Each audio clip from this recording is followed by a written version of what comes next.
যে মাদ্রাসাগুলো আমাদের চোখের আড়ালে থাকে, পরিসংখ্যান নাই, কিন্তু আমাদের মন্ত্রণালয় থেকে আমরা সেই পরিসংখ্যানটা করার সিদ্ধান্ত নিয়েছি।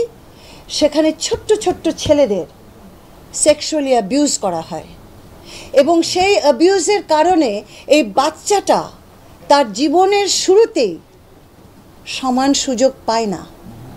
সে তার মানসিক যে যে হ্যাঁ বিকাশটা, সুস্থ বিকাশটা, যেটা অ্যাবসলিউটলি যে সুস্থ বিকাশটা তার ঘটার কথা, সেটা ব্যাহত হয়ে যায়।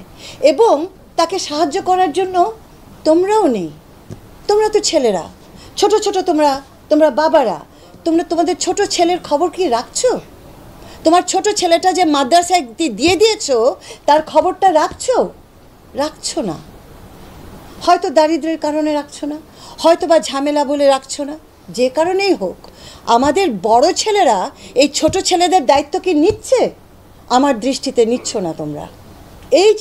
এই যে আমার সমাজে এই যে কঠিন একটা অবস্থা বিরাজমান, আমরা আজকে 10 মাস পূরণ করে এটা যে পাল্টে ফেলতে পারবো তা নয়।